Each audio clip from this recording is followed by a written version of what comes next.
இந்த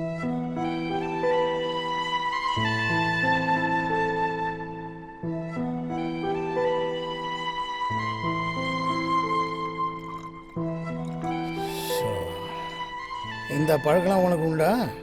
இதனால தான் சார் எங்கள் அப்பாவே இறந்தார். இந்த பழக்கமெல்லாம் இல்லை சார். ஊரில் என்ன பண்ணிட்டு இருந்தா? சினிமா தேட்டரில் வேலை பார்த்துட்டு இருந்தேன் சார். சினிமா போஸ்ட் ஒட்டுவேன் சார். ஏதோ சொன்ன அவன் கெட்ட எறும்பு, நீ கதையெல்லாம் சொல்லுவேன்னு. இங்கே சொல்லு. அப்பப்போ சொல்லுவேன் சார். சரி சரி, என்ன கதைன்னு தான் கேட்போம், சொல்லு.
இதான் கிளைமேக்ஸாக வச்சுருக்கேன் சார்.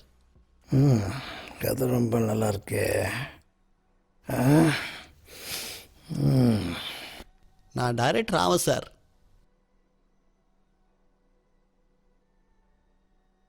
தம்பி சேது, உனக்கு நல்ல நேரம் ஆரம்பிச்சிச்சுன்னு நினைக்கிறேன். நீ சொன்ன கதை பிரமாதமாக இருந்துச்சு, சூப்பராக இருந்துச்சுன்னு அண்ணன் சொன்னாங்க. நீ சொன்ன கதை அண்ணனுக்கு ரொம்ப பிடிச்சி போச்சு. அதனால தான் என்ன வர சொல்லியிருக்காரு. சேது, அண்ணன் இது வரைக்கும் எந்த சின்ன ப்ராஜெக்ட் பண்ணதே இல்லை. பெரிய ப்ராஜெக்டை பிரம்மாண்டமாக பண்ணி பழக்கப்பட்டாரு. அதனால் உன் கதையும் கூட பிரம்மாண்டமாக பெருசாக பண்ணணும்னு ஆசைப்படுறாரு. அதுதான் என்ன டைரக்ட் பண்ண சொல்கிறாரு.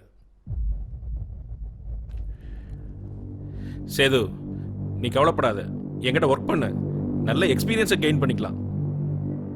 ஒரு இயக்குனருடைய வலி, வேதனை, கஷ்டங்கள் எல்லாமே எனக்கும் தெரியும். அதனால தான் சொல்கிறேன், அண்ணன் அடுத்து உன்னை வச்சு படம் பண்ணுவார்ப்பா. என்னண்ணே?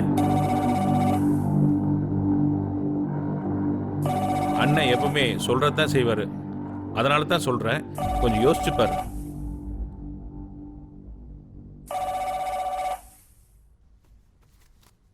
பாரதி அண்ணே, அவனை கூட்டின்னு போய் பேசுங்க. சரிண்ணே. வா, என்னடா வாக் போயிட்டு வரோம். உயிரை வாங்குறீங்க.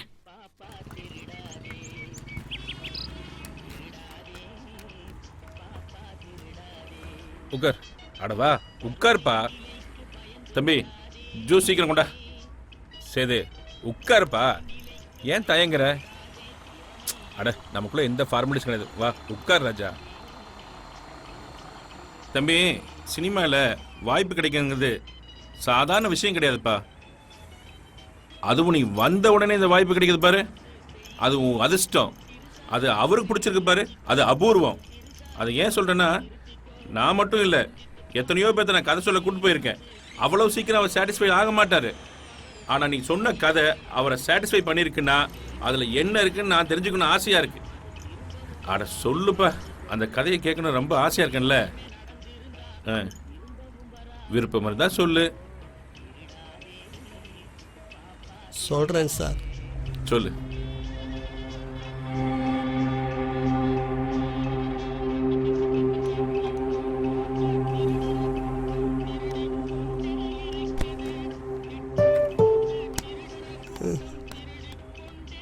தம்பி, உங்க முழு பேர் என்ன சொன்னீங்க? சேது தான் சார். சேது இப்பதான் புரியுது ஏன் ப்ரொடியூசர் இந்த கதையை தான் பண்ணணும்னு சொல்றாருன்னு. அவ்வளோ அருமையா இருந்துச்சு, சூப்பரா இருந்துச்சு. நீ சொன்னதை மட்டும் அப்படியே எடுத்துட்டீன்னு வச்சுக்கோ, 100% நேஷனல் அவார்டு தான். கண்டிப்பா இந்த படத்தை நீயே டைரக்ட் பண்ற மாதிரி அண்ணன்கிட்ட பேசுறேன். நீ ஒன்றும் ஒரி பண்ணாத, சரியா? நீ போ, ஆஃபீஸ் போ, மற்றதெல்லாம் அண்ணன்கிட்ட நான் பேசுகிறேன். போ. முருகா, கோ ப்ரொடியூசர் வருவார், வந்தாருன்னா உட்கார வை, 10 நிமிஷத்தில் வந்துடுறேன். டைரக்டர் சார், பையன் என்ன சொல்கிறான்? அண்ணே, அவங்ககிட்ட பேசிட்டேன், நீங்கள் ஹோட்டலுக்கு வந்துடுங்க, மற்றதெல்லாம் அங்கே பேசிக்கலாம். ஒரு 10 நிமிஷத்தில் அங்கே வந்துடுவேன்.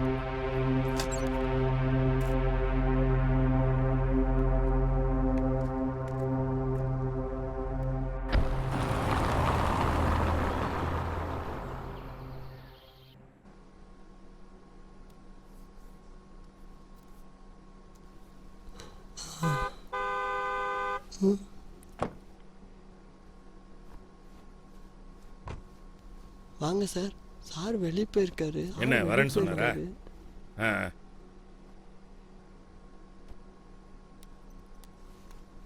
அண்ணா வாங்கண்ணா வாங்கண்ணா வாங்கண்ணே, வாங்க மேடம் உட்காருங்க. ஐயோ அண்ணா, எங்கண்ணா பிடிச்சிங்க அவனை? பொள்ளாச்சி பராசக்தி படத்துல சிவாஜி கணேசன் சார் சொல்ற மாதிரி சென்னை எனக்கு மிகப்பெரிய பாடம் கத்து கொடுத்துருக்கான்னு சொல்லிட்டு இருக்கானே. டைரக்டர் ஆகலான்னு வந்தேன் சார். ஏன்பா டைரக்டர் ஆனா இப்படி வந்து உட்காந்தா டைரக்டர் ஆக முடியுமா? அவன் முன்னாடி சிரிக்க முடியல. சார் கிட்ட ஒரு கதை சொல்லியிருக்கேன் சார், பண்றேன்னு சொல்லியிருக்காரு. ஓஹோ, உன் கதையை தான் அவர் பண்றேன்னு சொன்னாரா? சரி சரி, எங்க சொல்லு. சினிமா ஆசையில் ஜெயிக்கணும்னு சொல்லி வரவங்களோட கதை தான் சார் இந்த கதை. பசி பட்னி பஞ்சங்கிறது ஒவ்வொரு நாளும் அவன் படுற வாழ்வில் தான் சார் இது. ஊரில் அக்கம் பக்கமெல்லாம் அவனை ராசியே இல்லாதவன் ஒதுக்குனாலும் அவன் சொன்னதுல ஒன்னே ஒண்ணு மட்டும் உண்மையா இருந்துச்சுனே. அவனை எல்லாருமே ராசி இல்லாதன்னு சொல்லியிருக்காங்க. அதுல 10ல் 9 மட்டும் அப்படி கணக்கச்சிதமா பொருந்துச்சுன்னா பாருங்களேன். பொண்ணா பார்க்க போறோம், வந்த வேலையை முடிங்க. தன்னம்பிக்கையோட தெரிஞ்சிட்டு இருக்கிறீங்களோட கனவு சேருது. அவன் கதையத்தான் உணர்வுபூர்வமாக யதார்த்தமாக படமே எடுக்கிறோம்.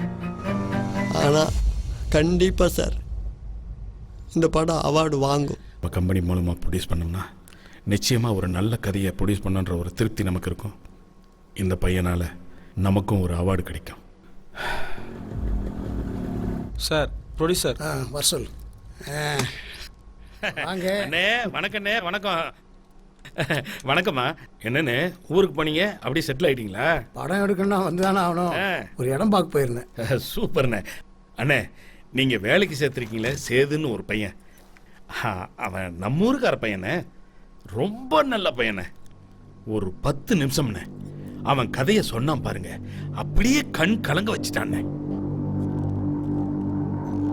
அண்ணே, அவன் கதையை தான் நம்ம பண்றோமாண்ணே. அண்ணே, நம்மளும் கூட ஒரு நல்ல சினிமா பண்ணி ரொம்ப நாளாச்சுண்ணே.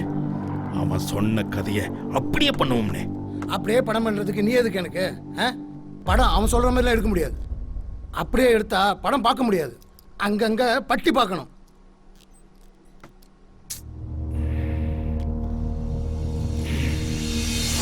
அவர் பேசிட்டு இருக்காருல்ல, ஏன் எந்திரிக்கிறீங்க? உட்காருங்க. ஒரு நல்ல படத்துல சந்திப்போம்னே.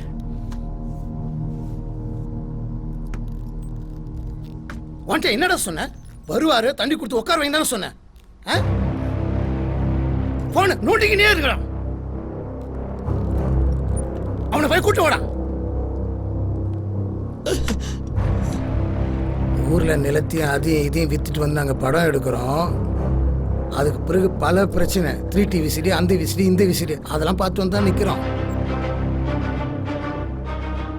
இப்ப வந்துட்டு உடனே ஏறி உட்காந்துட முடியுமாடா? எங்க மாதிரி ஆள்லாம் பார்த்துட்டு தாண்டா நீ போக முடியும். எவ்வளவு பரிதாபமா நிக்கிறான் பத்தியா அவன். இந்த மாதிரி மூஞ்சிக்கெல்லாம் பாவம் பார்த்தா இப்படித்தான் நடக்கும். தோத்து விடுங்க அவனை. என்னடா செஞ்ச நீ? வந்து என்கிட்ட சொன்ன, அப்புறம் என்ன சொன்ன? சொல்லணும், மூஞ்சில முடிக்க கூடாது.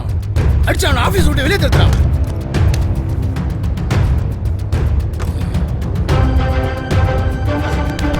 இந்த தெருவில் உன்னை பார்த்தா கொன்றுவான், போயிடு.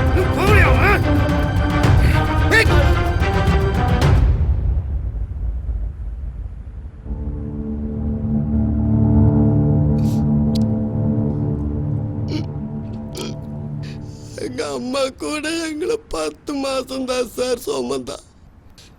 எங்களை மாதிரி ஒவ்வொரு இயக்குனரும் கதைய 10 வருஷம் 5 வருஷம் சுமந்துக்கிட்டு தான் இருக்கிறோம்.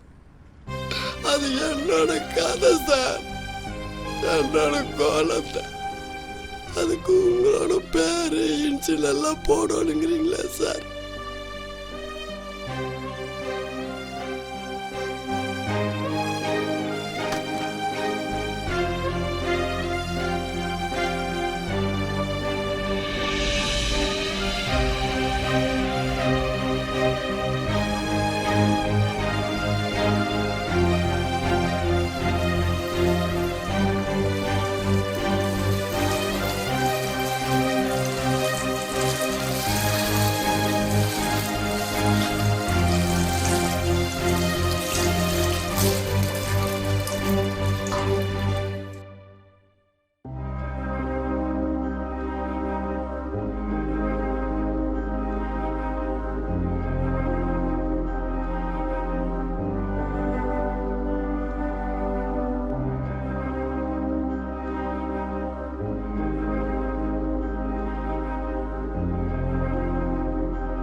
அவ்வளவுதான் காட்ட முடியும், அதுக்கு மேல காட்ட முடியாது. மத்த கம்பெனிகள் காட்டலாம், ஆனா எங்க கம்பெனி காட்டாது.